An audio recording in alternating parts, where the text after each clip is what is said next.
another edition of Gov Tech Today. I'm Russell Lowery. And I'm Jen Saha. And together we try and bridge the gap between .com and .gov. Teeing up today's conversation, massive change coming at the federal government. We're going to have the Biden administration replaced by the Trump administration. And it seems, to my mind and ear, happening faster and faster. All the focus is on President Trump and certainly with one of his top advisors, Elon Musk, dominating sort of the public conversation via X. We're getting some juicy details. What's your take on, based on what you've seen, on what's happening at the federal level? I mean, I agree with you that it's happening very fast. I don't know that there's like a traditional transition that's going to happen here the way that it has in past administrations. In fact, I work with a lot of these, think tank, educational institutions, and they're aiming to get everything out on transition. Normally it would, trickle out January, February, March. No, everything needs to be out by the end of the year. Any transition recommendations need to be out by then because the new administration is moving very quickly to get people in place. And I think, even with Elon Musk, that's represented in DOGE, the Department of Government Efficiency at the federal level. What I kind of love is they set a self-executing deadline to get their work done. So they will be in place for 18 months, along the lines of we're going to get stuff done quickly, right? Well, I respect and admire the desire to fulfill your campaign promises. It seems motivated by a sincere desire to make things better. I am highly skeptical of their ability to move that fast. Our system is slow and difficult to manipulate by design.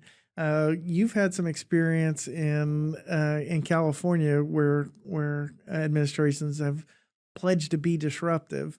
Why don't you share with the audience some of your experience? So it sounds very much like a prior boss of mine in the early 2000s, talking about blowing up boxes and why are we paying all these people all this money? You sit on a board and you make $100,000 and you meet twice a month. Why are we doing this? So Governor Schwarzenegger was big on this. We're not just reorganizing the boxes, we're blowing them up. We want an efficient government. And I think that's a nonpartisan issue, right? Efficiencies, right. Saving taxpayers money. Who could be opposed to that? Who would be opposed to that? That totally makes sense. I think what Governor Schwarzenegger ran into, and I feel should be a lesson learned to the new administration, is change is a lot harder than it seems. It's not just a drag and drop, erase something on a piece of paper. Where I think there is a difference is Schwarzenegger came in as a Republican to a majority Democratic legislature. And the legislature really has to be your partner in making a lot of these changes. A lot of these things are in statute. They're in law. And in order to change something that's in law, you need a partnership with the legislature to enact new legislation. We ran into some trouble with that in the Schwarzenegger administration. And I do think it will be different at the federal level now because we have Republican majorities in Congress as well, which will be helpful.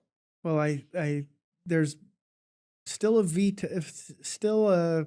a process in the Senate. Yep. Where there's a filibuster and you have to get to 60 votes, and then razor thin margins in Congress where just a couple of seats, you got to have unanimity, and yep. It's hard to get everybody to agree on a menu of breakfast items, let alone multi-billion-dollar, multi-year implications for restructuring government.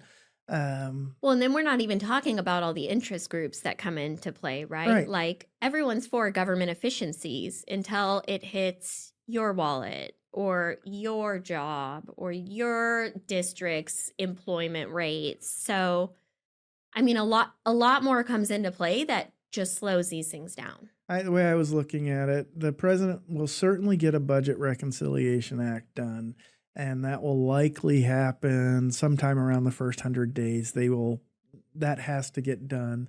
And then there'll be a defense appropriation of some kind that's being discussed now. But beyond that, it might be hard to get legislation through. 60 votes in the Senate is not going to be easy.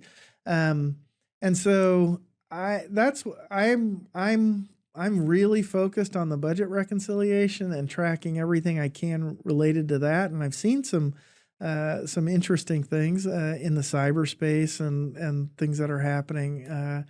And I've also looked at how the federal budget impacts the state budget, which has been most of our focus. And so, but I think most of that impact is going to be pretty known sort of in the first 6 months, certainly, of the new administration.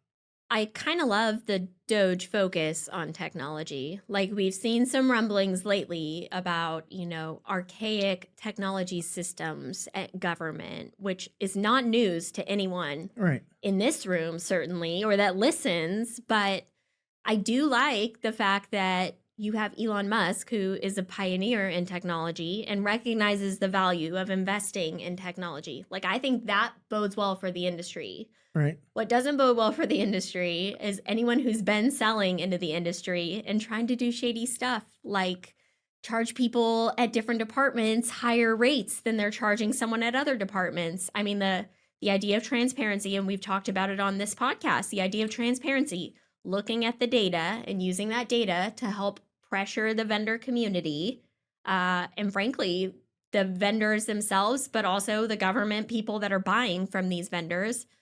It's going to drive pricing down if you can work it the right way.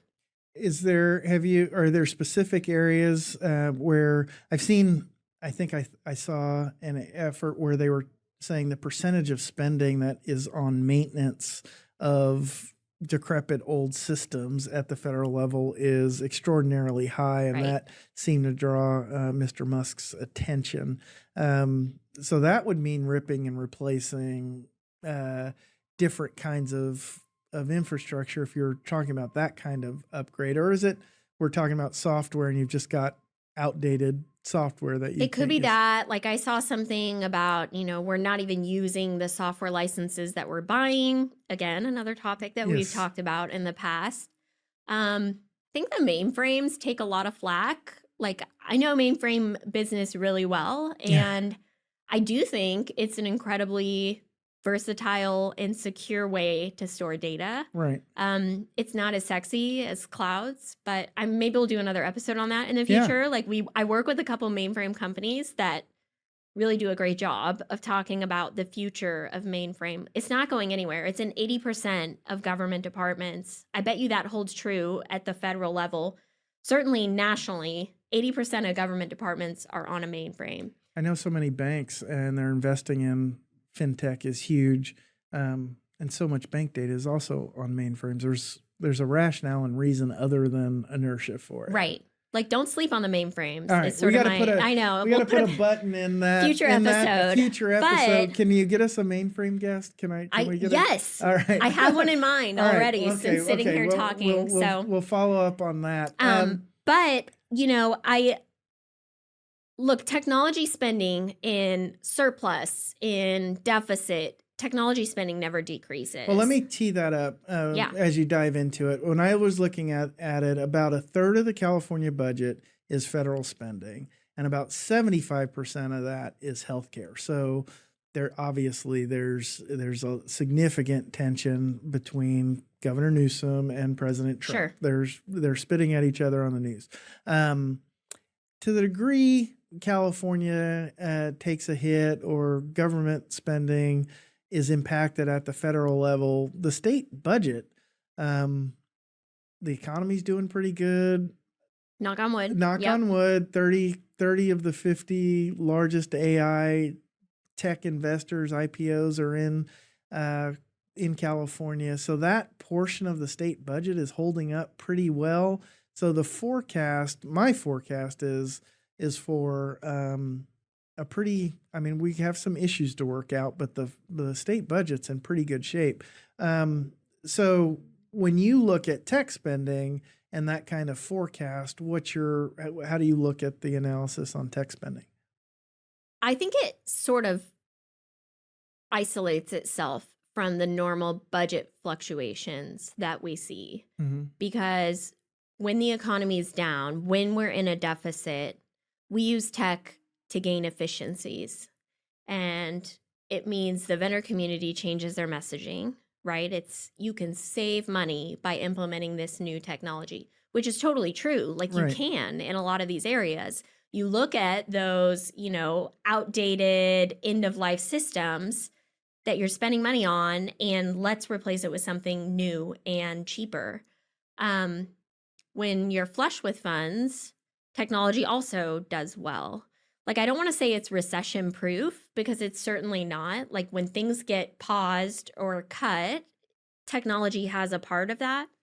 But like over time, traditionally, technology is a good industry to be in serving government, regardless of how the economy is doing or what the budgets look like. Well, that's good to know. We hear about the PAL process and the length of time often it takes government to move from idea to decision making to budget approval to RFP to implementation.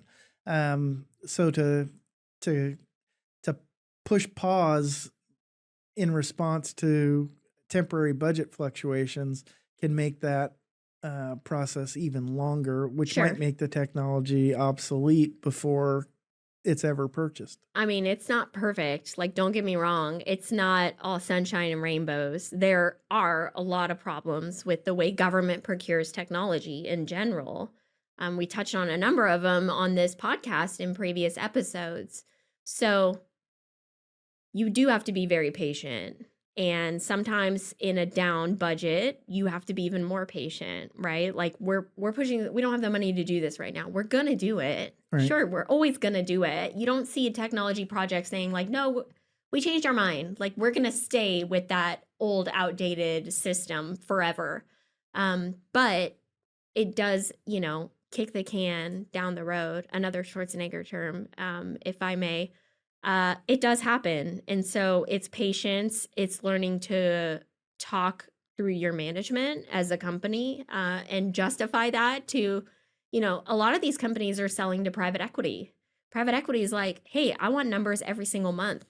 And I'm like, guys, this is government. Like, we might have a big sale once a year if we're lucky. Like the sales cycles in government spending are very different. Right. I've had conversations with departments where I'm explaining to the department what the process is at the agency level with Department of Finance, Technology, state budget committees, all of that. They don't even understand what that Right. process is. A governor's executive order that announces a spending freeze doesn't have to mean pencils down. It could be time to sharpen our pencils, figure out what the governor said in the executive order and how we position the project in order to move it forward. It's not, but to the degree some of our competitors freeze, it does create an opportunity if you keep pushing your project forward. It doesn't mean that we're never going to see a freeze again, and it doesn't mean that the technology industry doesn't have to get creative. I mean, I feel like you should always be sharpening those pencils. You should always be positioning your products that are going to most meet the needs of your clients out there. That's just like common sense in working with government. But I do think we're going to see a lot of changes out of the federal government, even in that 30% that's coming from the feds to our state budget. It's going to have an impact, and probably not a positive one considering Sure. the posturing that's happening right now. So like, how can that least impact what we're doing in the technology arena, right? Is sort Right. of like the question that we should all be asking. Like, I think that's how we Trump-proof California, at least from a technology standpoint, is like, how do we justify what we're doing is the right thing to do? And drives towards the goals of DOGE, whether it's, at the federal level or at the state level. Like, everyone loves efficiency. So if we focus on that as an industry and help drive technology forward, it's a win-win. I think I love how you just summarized that.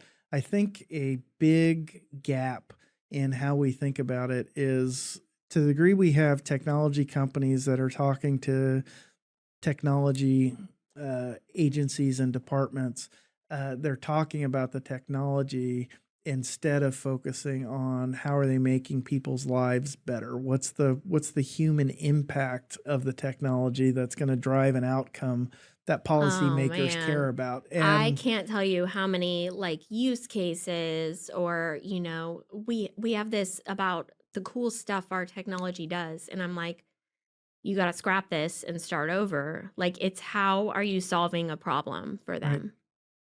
Like, that's number one, what you have to sell. Right. It's not like, oh yeah, we can do all of these cool, fancy things. It's like, do they even have those problems? Like, you don't know. Like, you don't know. Right? They don't care about all of that stuff. They want to know how you can make their lives easier. Right. So yeah, framing that is like the number one thing that I work with clients on in order to be successful selling to government. But really, like, sales 101, right? Like, if you're selling something, how are you making their life easier? Right. People use a lot of stock images in our world, and you have technology and floating things, and we need marketing materials with human faces. And in a time of budget crunch and uncertainty, I think it's those projects that people are able to humanize. People will find funds for those projects. Right. Well, thank you. I appreciate you giving us an overview of the budget process and its impact on California. This will be exciting. Thanks.